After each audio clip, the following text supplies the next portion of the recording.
என் அன்புக்குரியவர்களே, பரிசுத்த வேதாகமத்திலே சங்கீதம் 119 அதிகாரம் 22 வசனம் இப்படியாக சொல்லப்பட்டிருக்கிறது. நிந்தையையும் அவமானத்தையும் என்னை விட்டு அகற்றும், நான் உம்முடைய சாட்சிகளை கைக்கொள்கிறேன் என்று சங்கீதக்காரன் சொல்கிறான். என் அன்புக்குரிய தேவனுடைய பிள்ளைகளே, நீங்கள் உங்கள் வாழ்க்கையிலே நிந்தையையும் அவமானத்தையும் அனுபவிக்கிறீர்களா? ஒவ்வொரு நாளும் வேதனையோடு உன் வாழ்க்கை கடந்து போகிறதா? சங்கீதக்காரன் சொல்கிறான், உன் சாட்சிகளை நான் கைக்கொள்கிறேன் ஆண்டவரே. இன்றைக்கு தேவனுடைய வார்த்தையை கைக்கொள்ளுங்கள். உன் நிந்தையை மாற்ற, உன் அவமானத்தை மாற்ற இயேசு இருக்கிறார்.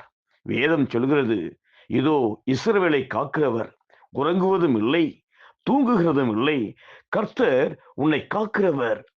கர்த்தர் உன் வலது பக்கத்தில் உனக்கு நிழலாய் இருக்கிறார் என்று சங்கீதக்காரன் சொல்கிறான்.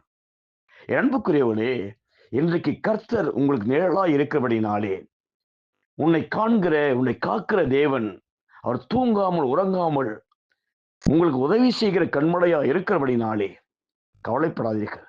உன் நிந்தைகள் மாற்றப்படும், உன் அவமானங்கள் மாற்றப்படும்.